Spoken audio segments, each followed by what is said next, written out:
The vanishing train, a mystery no one could solve. In a remote Scottish town surrounded by dense forests and endless hills, there was an old railway station.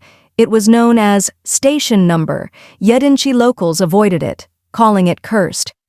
Over the years, it had almost fallen into disuse. Only a few trains from nearby villages stopped there. Susan Rivers, a journalist specializing in urban legends, arrived in the town to investigate one of the strangest stories she'd ever heard. 10 years ago, a train traveling from Edinburgh disappeared without a trace. 37 passengers, including the conductor, vanished along with the carriages. Despite extensive search operations, no clues were ever found. Police speculated that the train might have derailed and fallen into a river, but all water bodies within 10 kilometers were searched.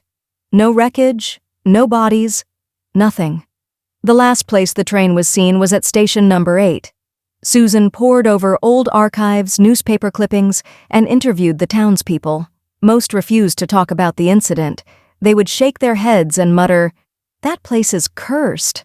Better to stay away." Late one evening, as the sun dipped below the horizon, Susan arrived at the station. The station looked abandoned. Old wooden benches, rusted tracks, and peeling paint on the signs all spoke of years of neglect. The platform was eerily quiet, as if time had stopped. Susan pulled out her camera and began taking photos. She walked along the tracks, listening to the silence. At midnight, a noise broke the stillness.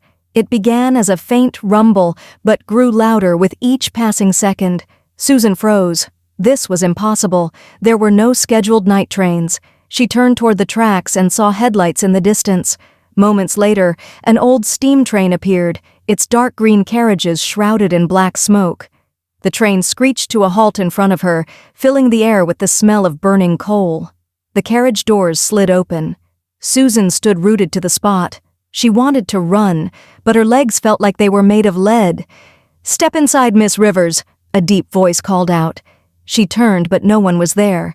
The voice seemed to come from the darkness itself, as if the station were speaking to her. Her heart raced as she hesitated, but curiosity got the better of her. Clenching her fists, she stepped into the carriage. Inside, the train was warm and luxurious. The decor resembled early 20th century designs, wooden panels, plush velvet seats, and golden lamps casting a soft glow. Passengers were seated, but their faces were strange. They didn't blink or move, they just stared blankly ahead. Susan felt a chill creep down her spine. "Excuse me," she said to a man in a gray suit sitting nearby. "Do you know what this train is?" The man turned his head slowly. His skin looked waxy, almost unreal. "We've been waiting for you," he whispered. Susan stumbled backward, her breath catching in her throat. All the passengers turned their heads in unison to look at her.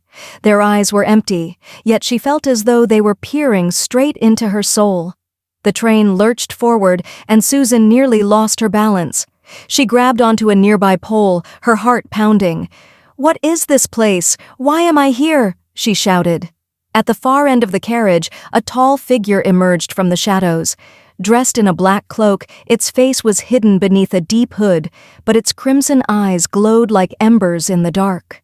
"Welcome, Susan Rivers," it said in a low, resonant voice.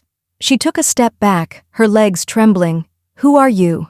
"That doesn't matter. What matters is the choice you must make." The figure extended a hand. Resting on its palm was a coin. One side gleamed silver, the other was dull and black. "Decide. Stay as you are, or uncover the truth." Susan's breath quickened. The air inside the carriage grew heavy, and she felt as though the floor beneath her feet was vanishing into a void. What truth? The truth about this train, and about yourself. Her heart raced faster. She could barely think. "I don't understand." "You will, once you make your choice."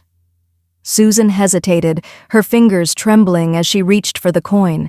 The moment her skin touched the cold metal, the world around her dissolved into darkness.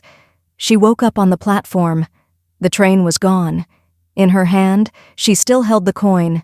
Its surface was engraved with words she didn't recognize.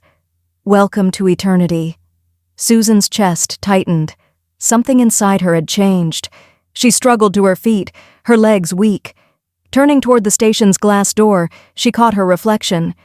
It wasn't her. Her eyes were hollow, just like the passengers on the train.